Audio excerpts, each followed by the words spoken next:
So we've got 14 attendees. Is everybody in?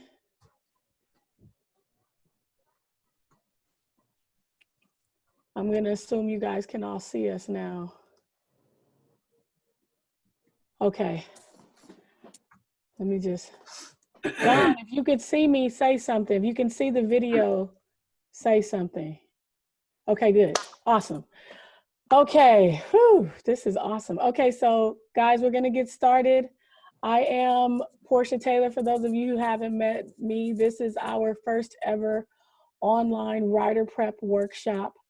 And we wanna thank our sponsors, Indian Motorcycle, Polaris Slingshot, Russ Brown Motorcycle Attorneys, Essence Festival, and Black Girls Ride.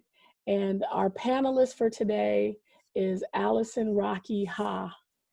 And this is her right here. Say hi, Rocky. Hey, everyone. So she's gonna, let's start by having you, Rocky, introduce yourself to our folks. Okay. You want me to share my screen right now for the presentation, or are we just talking? We're just talking. Just go ahead and introduce yourself. Let them know where you're from. And okay. I am from Texas, North Texas. I grew up in Kentucky, though. Been living in Texas for about 20 years. I've been riding motorcycles for about 20 years. Nice. And only wrenching on them for about 3 years. So, okay. Yeah. Or, yeah, about 3 years. So how did you fall in love with just kind of DIY motorcycle repair? Was actually out of necessity because I didn't, where I live is 3 hours away from any major city. So the dealerships are hard to find and hard to get to for me. So I just kind of just had to. Okay, once you were able to dive into it, I mean, I know I can only speak for myself, but I'm sure I'm not alone. There's like a feeling of apprehension and nervousness that goes along with taking your bike apart. How did you conquer that? Yeah, there's a huge apprehension in taking your bike apart and not knowing if you'll be able to get it back together. If you can't get it back together, what then, you know? But like I said, I just had to do it. I had a bike that, you know, needed a lot of care and maintenance and work done. The previous owner wasn't as good to it as he claimed. So things just had to get done on it. And if I wanted to enjoy it, it was my only bike. And I had to get in there and get it fixed if I was going to be able to enjoy it. And I had already put down all this money, you know, you're invested financially, and sure. And you want to be able to enjoy that. So you just kind of, you made it happen. You just have to. I mean, I don't know how else to say. Everyone's got that one thing that finally pushes them over the edge, that they're gonna, you know, conquer this fear or whatever. And I guess I had reached it. Awesome. Okay, let's get into the presentation that you prepared, which, by the way, is super extensive. Thank you so much for taking the time to really put this together for those of us who've never really wrenched on our bikes. I'm totally into what you got going on. So go ahead and share your screen and let's go through the presentation. All right.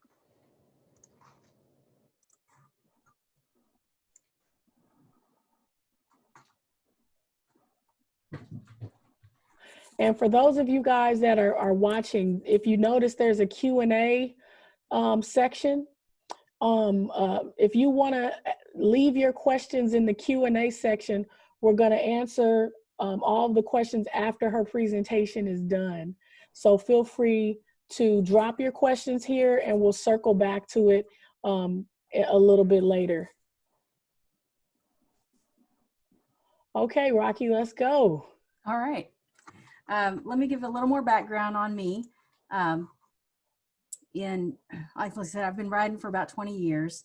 In 2017, I had a huge motorcycle accident, and my very low maintenance Yamaha V-Star 650 was totaled. So I was distraught. I had made this bike my own with not by myself, but as far as customizing the paint job and having that done for me.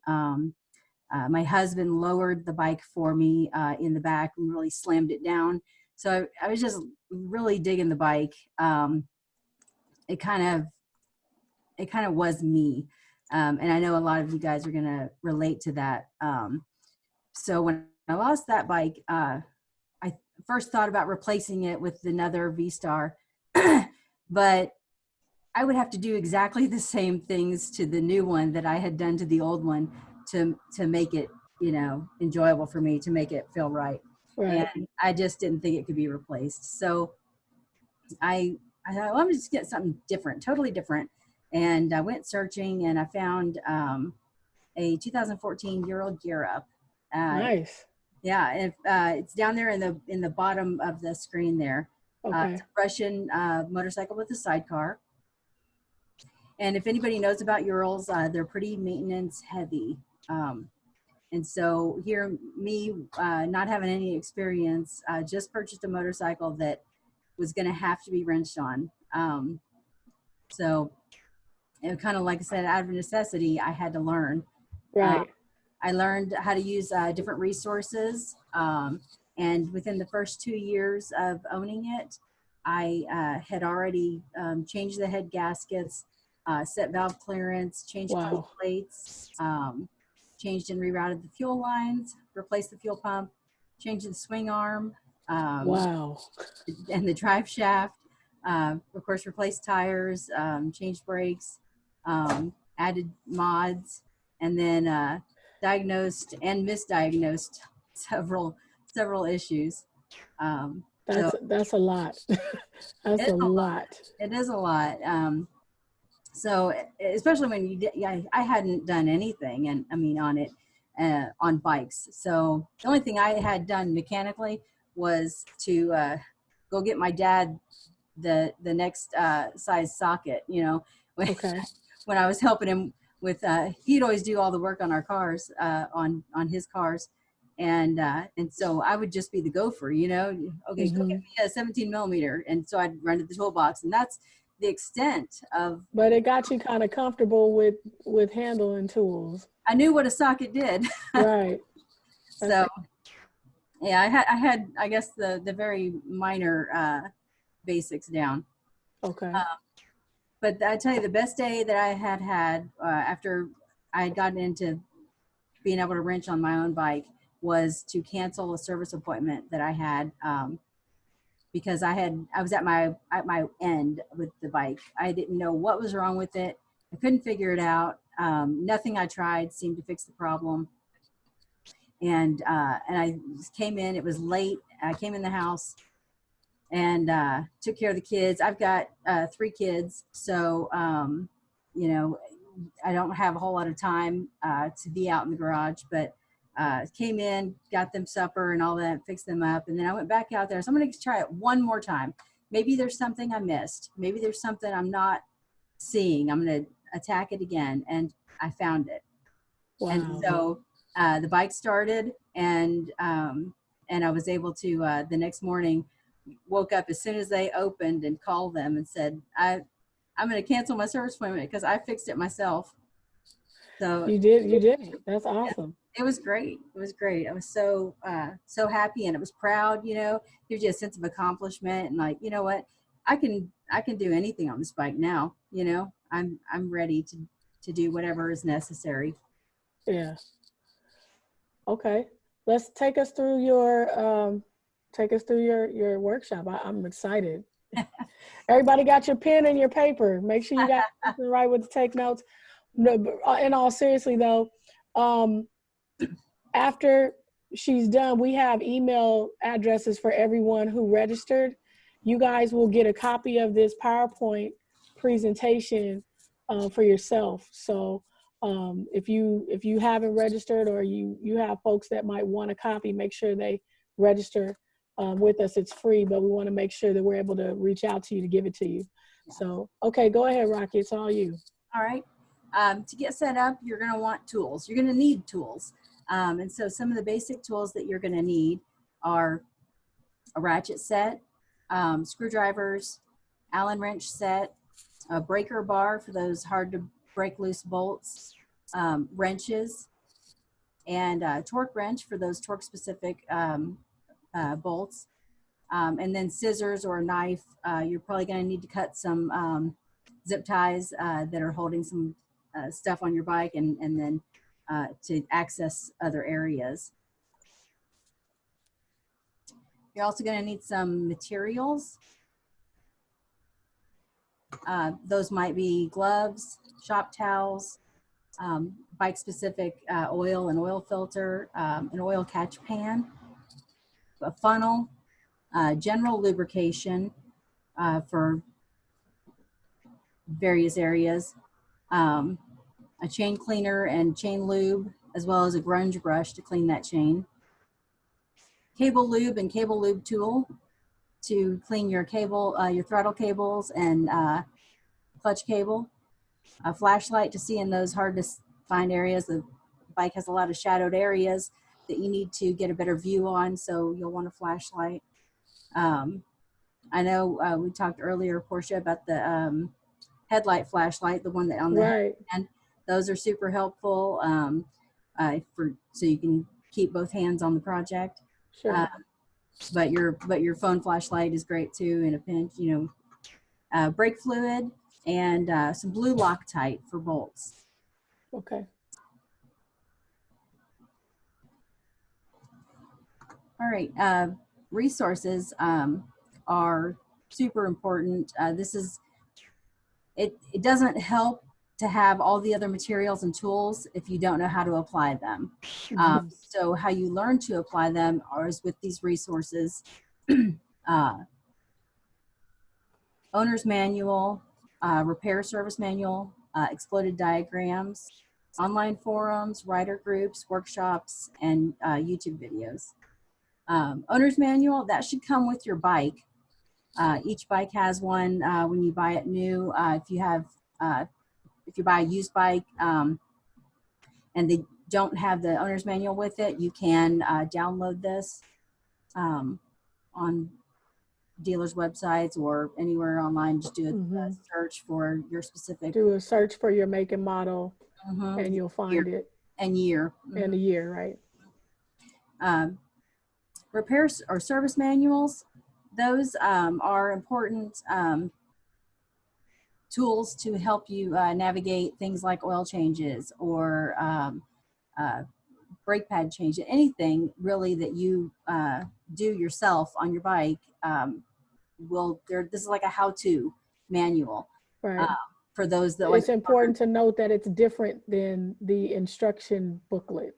It's much different than the owner's manual. The owner's manual has the specifics like torque specifications or how much air your tires should have or how much oil your capacity your bike has and things like that, which are important. But this one is like the how-to on the DIY if you're good with learning by reading, and they have pictures in there as well, diagrams and stuff. Those can be purchased online or at your dealership. Sometimes people have posted the manual available by download for free. Okay. So you can look, it's not a guarantee. These things can cost anywhere from $50 to $150 if you do have to buy one. But it's a good investment though. It is a good investment. Think of all the money you're going to save doing it on yourself. Right. So, all right, exploited diagrams. I don't know if you know about these, but these are a breakdown of every piece of your bike. Exploited diagrams take it section by section and just kind of separate everything so you know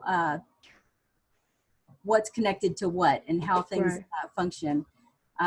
What I did was I took my exploded diagrams for my Ural, and I printed them each section. I printed off and put in this binder along with the accompanying parts list, so that I can reference these things. They're super helpful for when you're talking on a forum or asking a question to a mechanic or just trying to get a part, so you know what specifically you're talking about and how to label it, how to say it. You don't want to go into a forum.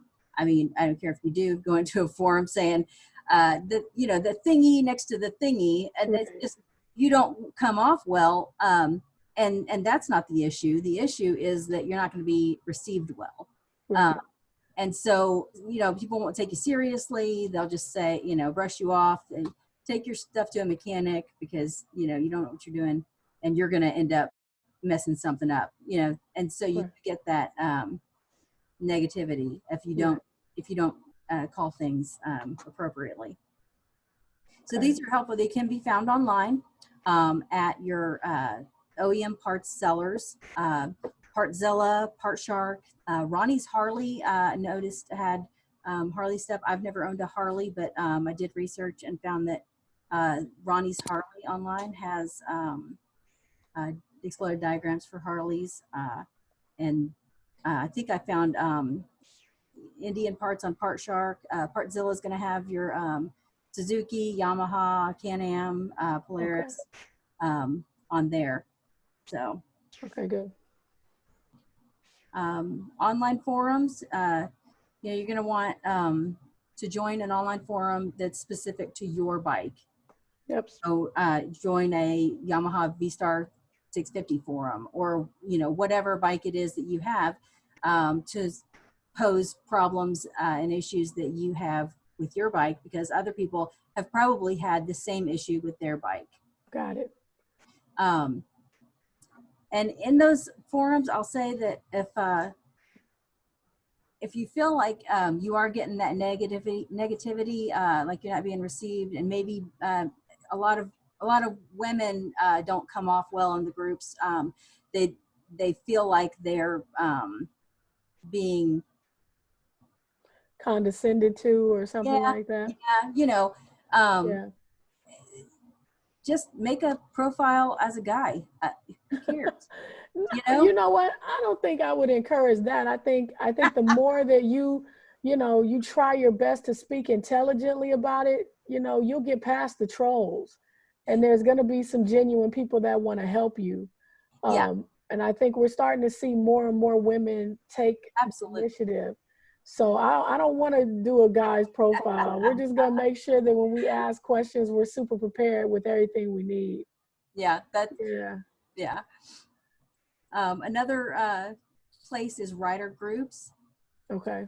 Like Facebook groups for your with your bike. I know that I've got a Yamaha XT250 dual sport, and there's a Facebook forum just for that bike, bike owners, and I'm sure there's a million. I'm in about a million Indian groups. Exactly. Getting all the information that I can get as well. And I think that if you are with a local chapter at your dealership, it might be good to interact with those folks too. Yes.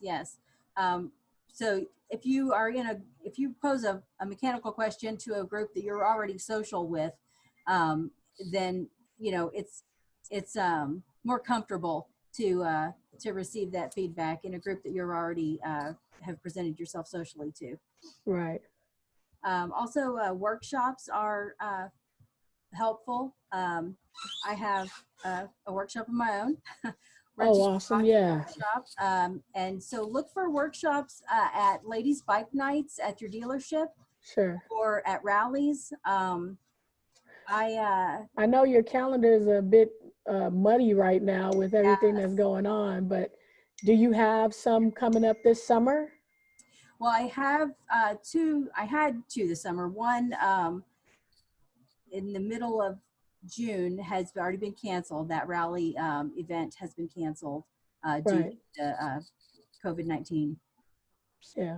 The other one, the first of I think it's the 7th or so of June in Colorado is the Southwest Quest rally.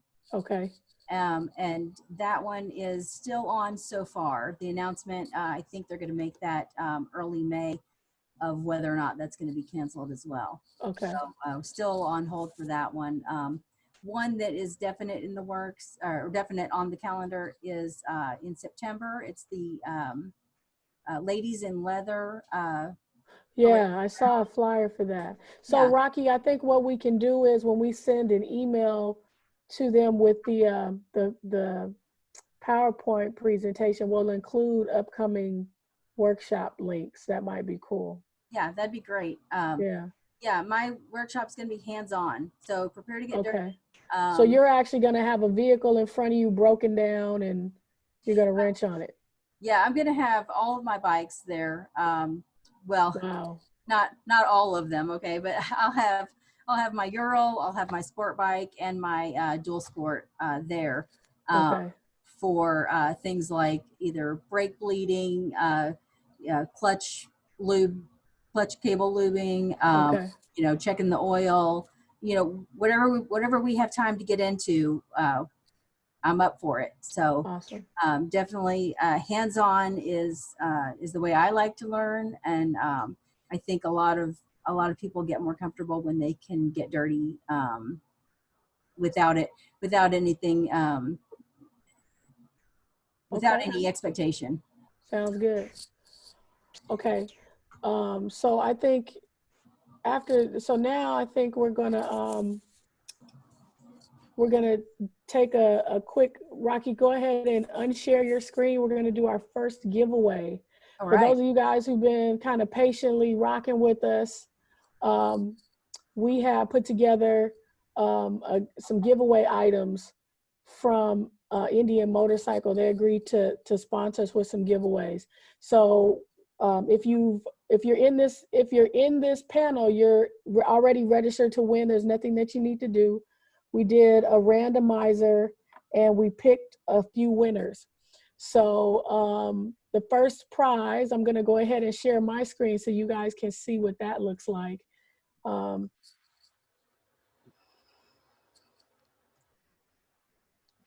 So this is the first prize. It's a leather wallet with a chain. And the winner of this prize is Renee Roberti. I hope I'm not pronouncing that right. I think it's Roberti, Renee Roberti. So Renee, we're going to email you to let you know, or we'll email you asking for you to give us your mailing address, shipping address, and we'll get this out to you sometime next week. So congratulations to Renee, and thank you so much for joining us. That's our first giveaway. So if you want to roll right in, Rocky, to the next topic, we'll keep it moving. All right, I'm going to share my screen again.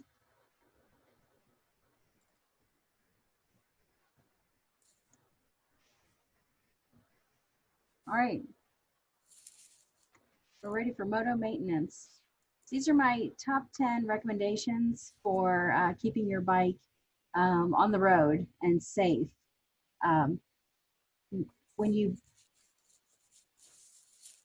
ride all year round, or when you're bringing it out for the season, these are all important. For tires, you want to inflate them to the correct pressure. Check your tread depth using the wear indicators. The top picture shows the indicators for wear. Those have a purpose. I don't know if you've noticed them on your tires before, but when your tires wear down so that they're flush with those indicators, it's time to start looking for some tires. Nice. I've seen them a million times, but never really thought that they meant anything. Right, exactly. Yeah. Who knew? Right. You'll want to check for uneven wear. Make sure you roll the bike forward and backward so you see all sides of the tire. You could have, because it's uneven wear, you could have a wear mark, on one area of the tire that you know, you're obviously not going to see if you're looking at the tire only in the back section or something. So don't just go out to your bike and look at the tires from the back and say, oh yeah, that looks all right. Roll it around, look at all the tires, and while you're doing that, you can look for foreign objects. Something important to look for, on the foreign objects, those are like, you know, if you run over a nail or something, Okay. while you were out last, you may not know, until, you know, it's too late. The nail may have punctured in a way where it's creating a seal, and it's not going to unseat until you know, it moves around and you get out on the road and all of a sudden your tire's flat, and it was a nail that if you had checked your tires before you went out, you would have seen it probably. Sometimes that happens. If you're taking your bike out for the season, if you've had it away for the winter, or maybe you've had it out up for a couple years because you weren't able to ride for whatever reason, make sure you check for dry rot. That bottom picture is a picture of dry rot. It's the crackle in the tire, and so you'll notice that it's pretty obvious when you look at it. You're Yeah. like, not right. So watch for that, especially when you're bringing your bike out for if it's sat for any length of time. Okay. And these items are something that I'm sure everyone in this group can do. There's nothing in here that is above anybody's level. All of this can be done by the average person, or even the below average person. It can be done by anybody. I have no hesitation about anybody performing these tests. It's simple for everybody. Another area to look at is oil. You're going to want to change your oil and your filter if you're at the recommended mileage, and you're going to know that based on what the owner's manual says are the intervals for oil changes. Okay. If it's not at that mileage, then you'll want to check your oil level and also the quality. Your oil level is either going to be found through a sight glass on the side of the engine, or it's going to be with a dipstick, like my picture down below on my Ural. Got it. For quality, you're going to look for the color and the translucency. You don't want it to be like it has dirty particles in it, and you know, kind of a darkening. Right. It should be the color of maybe a honey or something, you know, similar to Sure. more of a translucent. Right. And you're saying don't be afraid to touch it and see if it feels grainy. Oh yeah, get in there, get dirty. Yeah. Yeah. You might be having some stuff break down, and That's right. Oil can break down just, you know, over time and from heat. And so, you know, just check it out. Don't just trust that that it's good because you don't have any leaks. Get in there and look at it, you know, because you may need to change it, or you may have a problem. Might be indicative of a problem. right. You know? So, all right, another area that you want to check on is your drive line. Your bikes are going to be either belt drive, chain drive, or shaft drive. This is how your power gets transferred from the engine to the rear wheel, what moves your bike. And so important to make sure that is healthy and not damaged. For a belt drive, this is a very low maintenance system. Belts last about, you know, 100,000 miles or so. Very low maintenance, but there is some maintenance. You want to just check, you want to inspect your belt for wear and tear. You'll see on the picture up in the corner, there's a frayed area on that belt, so that needs some attention. You'll want to inspect the pulleys to make sure that the teeth aren't chipped, and then check your belt tension as well. Your owner's manual should tell you the correct tension. that's required for that bike. Okay. For a chain drive bike, this one requires the most maintenance. You'll want to clean the chain and lube it, and then check for wear. And then also check the teeth on your sprockets for wear. Hmm. If your sprockets are pointy, then that's great. If they lean to one side like a wave, then it's time to get new sprockets. Um, it's also recommended to lube the chain after every run, not necessarily clean it every run, but spray some lube on there. After every ride? It it depends. I don't know anybody on the planet that's going to do that. Well, it doesn't take much to do. Yeah. It's so really it's just how meticulous you want to be, Right. and how long your ride was. If Right. if you're going out for But that's good to know for someone's got a chain on a cross country ride. yeah, absolutely, take some lube Yeah. with you. Yeah. Yeah. So and you can get them in smaller bottles too, Sure. smaller cans, so they don't have to take up all your saddlebag space. And then the third is a shaft-driven bike, and this one is also low maintenance. You shouldn't have to do much to this, except you do have to check and change the final drive oil, which is in that hub or whatever system there at the rear tire. Hmm. It has a drain plug and a fill plug, so you'll drain it and fill it just like oil, except there's no filter like an oil change would require. So you just drain it, plug it, fill it with the clean new fluid. In the system on the bottom left, the shaft is fully enclosed, and the joints are swimming in that oil and keeping coated, and they're protected and lubricated. But sometimes you'll have a exposed U joint on your shaft, on your drive shaft, like the lower right picture. Hmm. And you'll want to make sure you grease those U joints with a grease gun. Okay. I actually had that. I didn't do that on my bike because I didn't have the proper fitment tool for the grease gun. So I thought, meh, and it snapped. Oh no. Yeah, it caused a lot of damage. That sounds really expensive. It was an expensive lesson. Yes. Yeah. So I'll never do that again. Okay. Let's see. Your brakes are important, of course.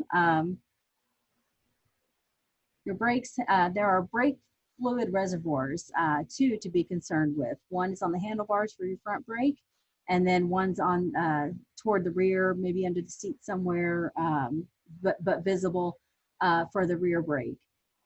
You want to check your fluid level and also quality in those to make sure it's hadn't broken down. And then check your brake pad thickness. The brake pads should be fairly meaty, and you should be able to, do a visual check on how thick they are and how substantial they are. There's a picture there that shows a worn brake pad, and it appears to be unevenly worn as well, but that could be a sign of a other problem, but maybe not. Maybe it was just the material of the brake pad just wore differently. Okay. So if you want to check your brake lever for the response. If it's spongy or if it goes all the way to the grip, you may need to bleed them. If you grab your brake and then if you pump it, your lever, and then it builds up pressure and gets hard again, right? Then you need to bleed your brakes. Right. So it just means that there's an air bubble in the line somewhere. Exactly. And then when you hold it and then it moves, and then that's what your lever goes all the way to the grip, and then you have no brakes. So Got it. Or you have to pump it up again to get the brake back. But that's not. So just a quick note, for those of you guys that may not be paying attention to your brakes, when you don't pay attention to the brakes, you end up needing new brake rotors.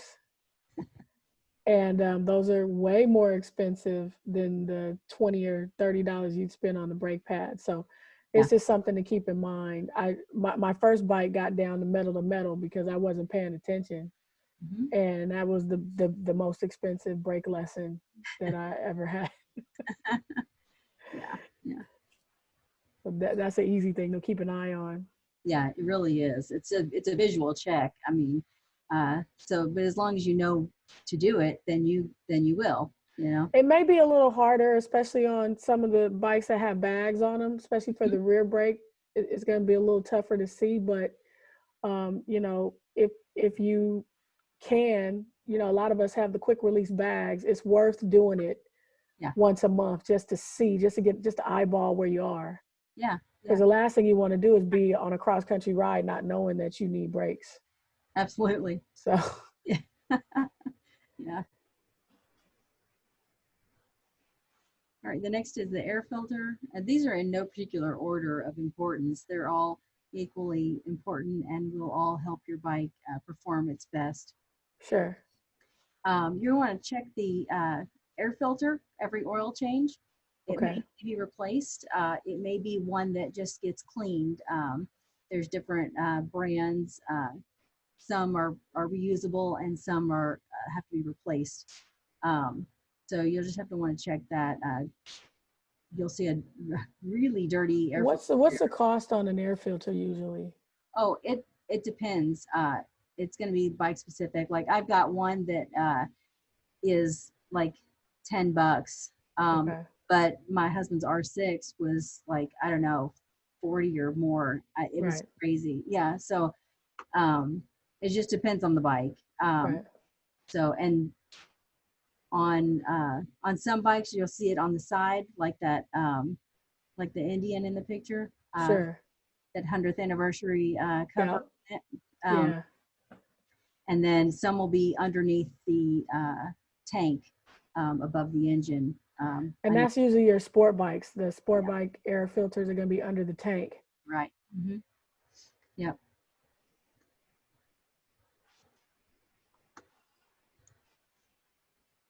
All right, your batteries. You want to keep. I I like to keep mine on a battery tender. Um, I like to do this not just through the winter or through the non, season, but I like to keep it on there all year round. I had some bad luck with batteries draining, Hmm. and not staying full. So um, I like to keep it on the tender to just remain fully charged. Hmm. It's a cheap addition to your bike. It's like $30. You can get it at Walmart, Amazon, probably any of your Cycle gear. yeah, Cycle Gear, Yeah. in AutoZone, any of your auto parts stores or dealerships will have one. And they're just various brands. They come with a quick disconnect. So you just put the leads on your battery, and then you have access to that quick disconnect there, to plug it in, and Okay. unplug it. And that quick disconnect is handy because it is also the same connector on a portable air compressor. Okay. So if you're on a cross country ride, you might want to carry around that portable air compressor, and it just quickly connects to your little uh, quick disconnect there and runs off your bike battery. Got it.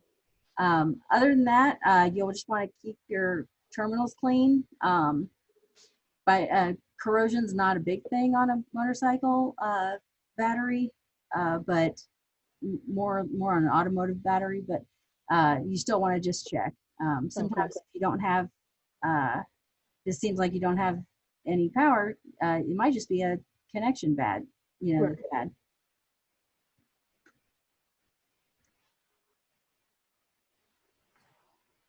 Unfortunately, I think I got ahead of you. I think we're going to do some more giveaways. Okay. Hold on a second. Let's go ahead and unshare your screen for me. All right, and I'm going to, hi guys. I know you've been looking at PowerPoint, so now you can finally see us. Reiterate just a couple of things. First, I want to thank our sponsors again, Indian Motorcycle, Polaris Slingshot, Russ Brown Motorcycle Attorneys, and the Essence Fest for helping us to make this happen. We're going to ask that if you have questions, go ahead and put them in the Q&A section, and we'll get to your questions at the end of the presentation. And we're going to go ahead and do our second giveaway. We are going to give away, this will be a pretty nice giveaway right now. So give me a second, let me pull this up. And again, we've already predetermined our winners based on our randomizer. So everyone who has registered on in this room is entered to win right now. So our second winner is going to be excited because this is a pretty good giveaway. So I'm going to go ahead and share my screen right now. And this is the giveaway. This is the Indian women's soft shell jacket. It's a really comfortable, nice way to keep warm and dry while you're on the road. And the winner for this is Shayla Wilson. Shayla Wilson. So we're going to contact you, Shayla, via email to get your mailing address, and we'll be shipping this out to you next week. That's nice. That's a nice That was nice, right? Really nice, yeah. For sure. So congratulations to Shayla. Yeah, again, we want to just encourage you to make sure you put your questions in the Q&A section, because as the chat panel scrolls, we're going to miss your questions if we don't see them. And we want to make sure we answer all questions at the end. So Rocky, go ahead, back over to you. Go ahead and you can share your screen now. All right, I think I left off at battery, so I'm gonna go into cables. Your clutch cable and throttle cables are require lube. They are metal cord wire that runs in a rubber sheath. And that constant friction, rubbing can cause them to tear, fray, and snap.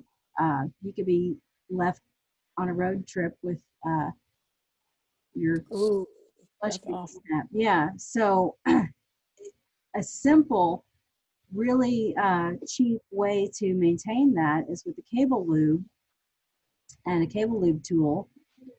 Cable lube tool is only like $10. Okay. So, and you can lube your cable without a tool, but it just makes it that much messier. Right. So you just unhook your cable from the lever and slide this tool on, and then put the straw of the cable lube into the into one end, and then it forces it down all the way to the end of the cable. And then do you have like an instructional video on YouTube, or could we probably find a video on YouTube to show how to do that? I don't have one of my own yet, but you can find several on YouTube. Okay. Yeah, okay. There's a lot of them. Okay. So most of them, well, I tell this, a lot of them that I've seen show you lubing the cable, just show the action of lubing a cable, but while it's off the bike. Okay. So you don't have to don't take the cable off your bike, just unhook it from the lever and put this tool on. Yeah. So I will, that's I want to do a video on that to show, exactly step by step, because a lot of videos that I've come across gloss over some of the stuff that I guess you're expected to know.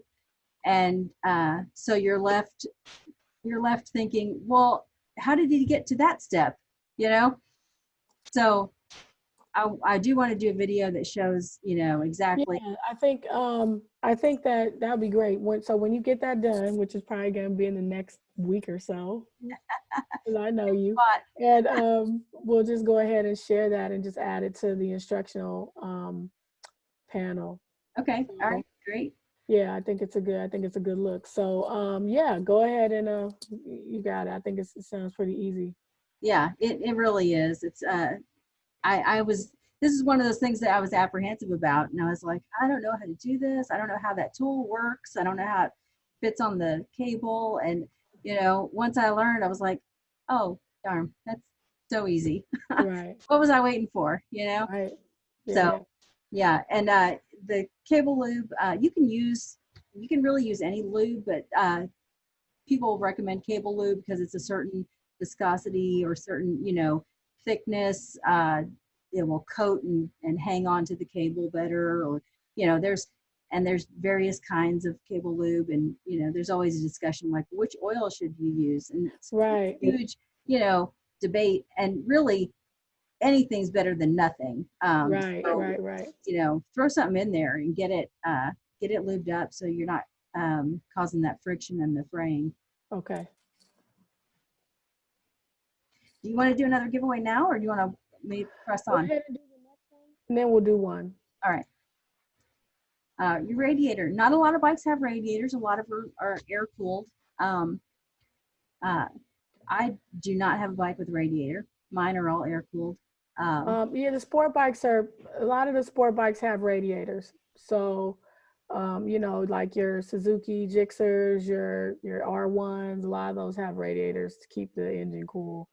Yeah, my R3, I got a baby sport bike. It doesn't have I believe that's well, I might be mistaken, actually. I was going to say it's air cooled, but I may be mistaken. I think no, it's not. It's not actually. I remember changing the coolant on that thing. I've got too many bikes. That's the problem. That's a good problem to have. I know, right? Good first world problem. Ooh. But you'll want to just check your coolant level. Be careful if your engine's still warm. Of course, that's going to be a cause of concern. Just make sure you're not going to burn yourself. Check your quality of your fluid. You know what it looked like when it was put in. So let's say this is my first time. I'm a new rider. I just got this bike. I have no idea what it looks like. What's it supposed to look like? Well, I think it's dependent on what you're putting in it. Different bikes call for different fluids. We use this engine ice that's down here. Yours could be a totally different color. Yeah. Your I've seen purple, I've seen green, I've seen blue, but yeah. I guess the point is to make sure there's no black or dark. Yes, make sure it hasn't darkened up. Your owner's manual will tell you what type of coolant you should be running. Right. Okay. While you're looking at that, you're going to want to check the radiator fins to make sure they haven't had any damage to them. Yeah. You don't want to, you could have road debris come up or whatever, hit your radiator. It's in the front of your bike, so it's very, vulnerable. That happened to my Hayabusa. I had a rock puncture it and it bled out on me. You're stuck, huh? Hey, you're stuck. There's nothing you can do. You got to call somebody for sure. Exactly. So check it out. You might want to invest in a aftermarket radiator guard to protect that radiator from anything like that in the future. So okay. All right. You want to do a giveaway now? Yeah. So we'll do the next one now. So go ahead and hide your screen. There you go. And again, guys, if you have questions, go ahead and drop them in the Q&A section.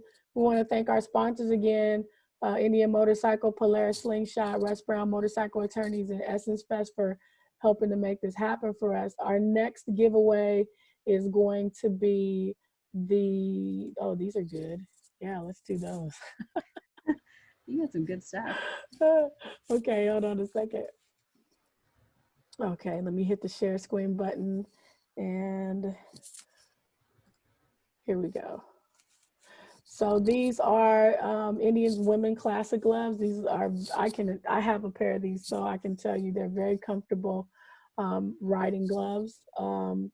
And our winner for this is going to be Marshall Wiggins. You are the winner of these women's classic gloves. Again, you're going to get an email from us requesting your shipping address, and we'll ship them out to you next week so Right. that you have them in hand. And we can go back into the next topic. Okay. All right. The next one is what I like to call the Tin Man treatment. This is just making sure that your bike is lubed up. You want to take either WD-40 or other kind of lubricant to areas with hinges or levers. You're going to take it to the kickstand, the footrests, any other movable part, staying away from your brake pads because you don't want those to be slick. And then you're going to consult your manual for any areas of your bike that might require the grease gun. And that's like the U-joint that we talked about when we talked about the drive shaft. Sure. So I know that just really simple, when I had a hard time putting my kickstand down on my V-Star, it was like, so hard to put down, and, just a couple squirts of WD-40 and worked that in. And yeah. Oh my God, I didn't look like a fool when I stopped the next time, trying to struggle with that kickstand. So just it's simple. Yeah. And it's good to take this stuff with you when this is WD-40 or any kind of lube is good to bring with you on the road when we're stuck in these rainstorms. The next morning it'll be hard to move stuff because the water is kind of locked up a lot of the joints and stuff. So you might want to have just a can of lube in your bag. It's a good thing to have in your kit. Yeah. All right. Do you have a giveaway, or you want to go in the next one? No, go ahead and finish the bolts, and then we'll do our last couple giveaways. Good deal. Bolts, you'll check over your bike for any loose bolts. Bikes vibrate, so bolts back out. Also, some of the road conditions that you drive on, a lot of potholes or just rough surfaces, tend, make your bike vibrate that much more. So you're gonna have some bolts that are loose, and you don't want to find out too late. You don't want to find out you've got a missing bolt. So just go over your bike section by section, and if one's loose, take the time to put some blue Loctite on it to keep it from backing out in the future. Okay. For bolts that require a torque specification, your owner's manual will let you know that. There'll be a section for torque specifications, and different areas have a specific torque you need to have that bolt at. The axle is one. You want it on there tight enough, not too tight. You don't want to overdo it. So use a torque wrench for those specifications. Okay. All right, go ahead and bring your screen down, and let's go ahead and do our next giveaway. Rocky, go ahead and hide your screen for me. There we go. All right. Let's see. So we have, I think, two more. We have two, well, one more. One more, I think. Two more, sorry guys. Okay, these are our last two giveaways. Again, if you have registered, you are automatically entered, and you wouldn't be in the room if you're not registered, so there's no worries there. So the next giveaway we're doing is, oh, I think you'll like these. Hold on a second. All right, so we're gonna give away a pair of the Indian Red Wing motorcycle boots. These are super comfortable. I've ridden thousands of miles in these boots, and I can definitely attest to that. So our winner is Melissa Turner. Melissa Turner is our winner for the boots. Melissa, you're going to receive an email that is going to ask for your shipping address, and we'll get these out to you. And I think we have one other one other giveaway. Here we go. Okay. This is, I'm geeked out because I'm new to this whole Zoom thing. It's really cool. So we have our last giveaway is an Indian flat bill trucker cap. And the winner of this is Lisa Mallard Nelson. Lisa Mallard Nelson. I think that's how you pronounce it. So you're our final winner of our giveaways for today. And we are going to get into our Q&A section now. Thank you, Rocky. Your presentation was very good. I know that some folks might have been expecting live demonstrations, but we didn't do that because everyone's bike is different. Right. And so it's actually noted that most of the manufacturers have how-to videos on their websites for how to do a lot of this stuff.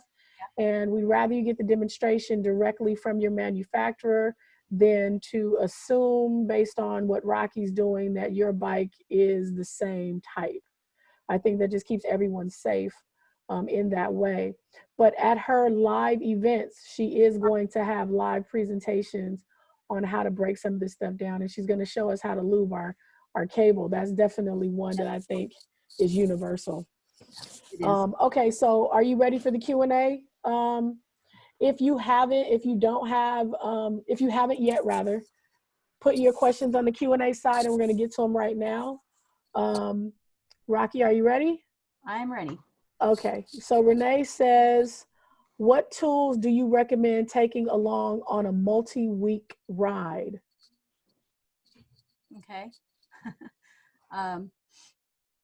Well, you've got to know your bike a little bit to be able to put together a good toolkit that's specific to your bike. Right. You'll want to take specific sockets that fit in, on bolts that you will be accessing or need to access. Like if you expect to have to change your oil, you'll want to make sure you have that socket, or if you need an extender to reach that drain plug, you'll want to take that with you. I know that some of the bikes have a toolkit that comes with the bike when you buy it. Mm-hmm. But like you say, if it's new to you but not new, you can order those tools. I know eBay has full tool sets. You can go to what I've done in the past is gone to like a salvage yard or a junkyard, and they have full toolkits for sale that they've gotten out of certain bikes. But obviously I would want to make sure I get the right tool for the year, make, and model of the bike. Right. Some of those aren't extensive enough if you think that you're going to encounter more issues. So you may want to have a full Allen wrench set. Those are small and packable. Have a couple wrenches that you know of the sizes that work for your bike. Like I said, maybe some ratchet and some sockets that are specific for bolts that you would need to access. Screwdriver, definitely screwdriver, and some gloves. You'll pack some rubber gloves in there. A lot of it is bike specific, and you'll know if you are doing wrenching on your bike, then you'll be able to put together a bike specific toolkit to take with you. You'll kind of know what you would need to take if you're doing some work already. Okay. Okay, so Squeaky, she's asking, what's the proper storage of the battery once you remove it from the bike for the winter? Oh, okay. You don't need to remove it from the bike. If that's your process and that's what you'd like to stick with, perfectly fine. I would recommend don't put it on the cement garage floor. Raise it off the floor, and maybe on pallet or some boards, and then put it on a battery tender like the one that was pictured in the presentation. Okay. And it'll maintain it, and when you put it back in your bike, you won't have to replace it. It won't be dead. Got it. Okay, Cynthia is asking, can you go over testing to make sure your brakes don't need bleeding? Okay, sure. That's if you don't have a problem with your with braking, if you are pulling the lever in and it's the right amount of reaction and brake force, and your lever doesn't slowly go to the grip, then you're fine. Right. Same with your pedal. If you're pressing it down and you're getting reaction, and you know, then you're likely fine. But if you're pushing that pedal down and you're smushing it and it's just, it's going down and you're not getting the stop from it. Same with the lever. If you're pulling it back and you're not getting the stop from it, then it's likely that you're going to need to bleed your brakes, which is an easy process. And so don't be scared of that. Like, oh, I got to take it in because my brakes need bleeding because this is spongy. It's something that you can do, and it's helpful to have a second person to pump your brake to get that pressure up, and then the other person at the rear or the front turning the nut to release that air in the lines. But it's something that's easily done at home. Okay. So. Okay, Margie, I can answer this one. She says, "What if I didn't pre-register but am here? My concern is I'd love to get the PowerPoint presentation. Loving this."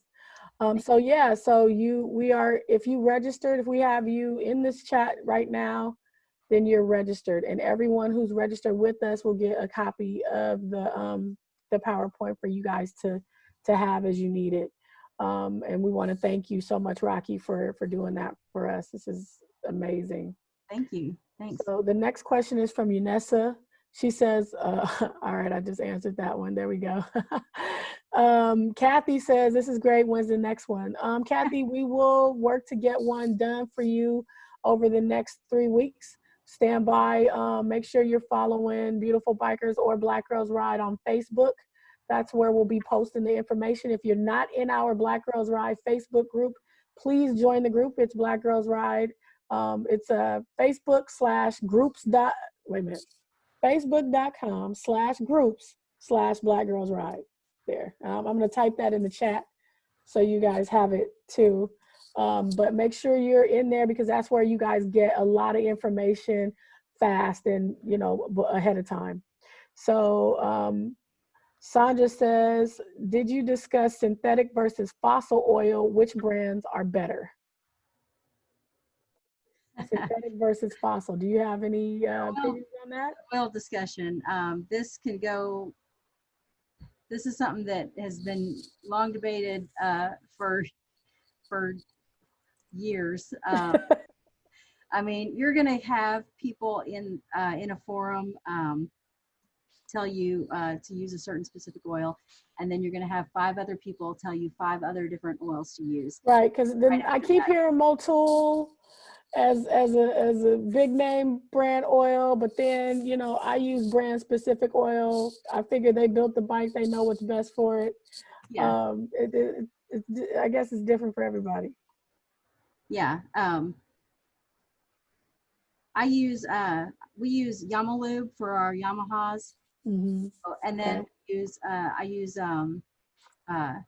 castor oil on my Ural.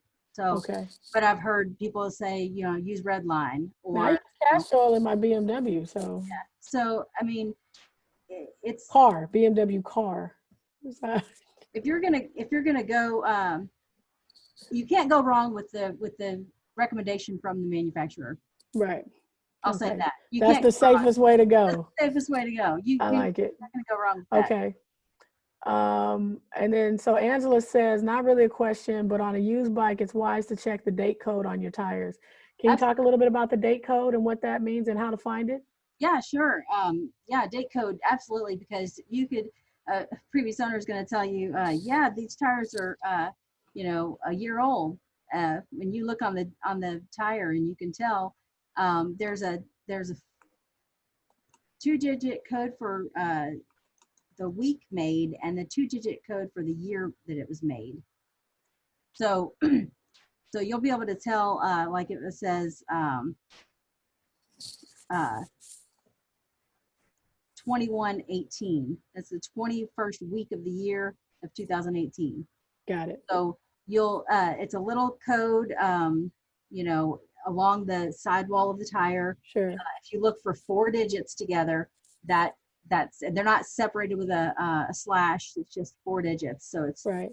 two digits for the week and two digits for the year that tire was made. So yeah, look for that because you know, you don't want to get a tire you know. Yeah, there's a lot of folks selling old tires too.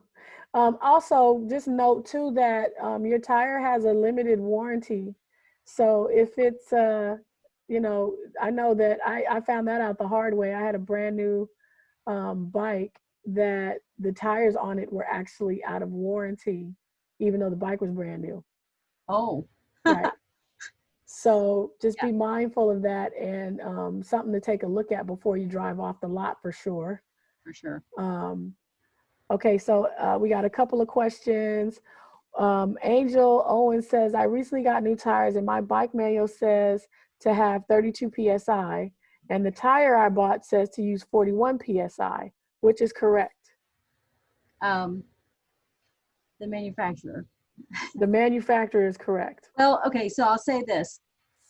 The if is the tire the same size as the bike as the OEM, as what came on the bike? Right, Same okay. size, go with what the manual says. Now, if it says 41 PSI, is that a max? Is that written on the Oh, tire? that's a good one too, Max, It just, right, you know, the max, you don't want to go over. So, right. but if you have the same size tire as what came on the bike or what would come on the bike, then go with what the manual says. Okay, perfect. Awesome. Okay, well, I think, guys, if you don't have any more questions, we're going to wrap it up. I think I want to thank you, Rocky, so much for your time. This Yeah. has been great. I want to say thank you again to our sponsors, Indian Motorcycle, Polaris Slingshot, West Brown Motorcycle Attorneys, and Essence Fest. Please, please support those who support us. Rocky, do you have any parting words or any things that you want to tell us before we sign off? I just want to thank you, Portia, for having me come on because with this coronavirus situation, I'm, you know, unable to take information to people like I had set up. Sure. So I'm very thankful for being able to have this available to me to so that I can. And we're happy to do it. And Rocky, if you have any videos or any tips, please be sure to send them our way so we can share them with our network. You've got some great information. We made the decision to take this format online. Usually we take these rider prep workshops into the local dealers across the nation. But obviously with COVID-19, a lot of our events or all of our events got canceled. But we still want to look to a better day. And we know that even if we're not riding in groups, we're still riding. So rider prep is still needed and still important. And we want to make sure that the ladies have the information they need as the season starts. So thank you guys again. If you need to get into contact with us, you can feel free to DM us. Rocky, are you on Facebook? What's your Facebook? Absolutely. Rocky Wrenches and Rides. On Facebook? On Facebook, on Instagram. Instagram, everything. Okay. Page. Let's put that, let me put that in the group, in the chat. So be sure to go ahead and follow her everywhere, guys. If you want to share your chat, your handles for Instagram or Facebook, feel free to post those as well. Thank you again, Rocky. Yeah. We really, really appreciate your information. Thank you. And anybody, feel free to reach out to me if you need, if you have any questions or just want to run something through. I'm always available. Perfect. Thank you. So we're gonna shut it down now, guys. Thank you so much for attending. To all of our panelists, we had a great group. I think we got up to 38 panelists, or 38 participants, which is really good considering I just kind of had the brainstorm to do this a week ago. So hopefully we'll try to do another one, like I said, in the next 3 weeks. Stand by for what that information is. And if there are topics that you want us to discuss, go ahead and drop me an email. You can always reach me at blackgirlsridemag@gmail.com. I'll put that also in the chat, and then on all social networks at Black Girls Ride. And we just started our new TikTok, so look for TikTok at Black Girls Ride too. So thank you guys for participating with us, and we're signing off. See you later.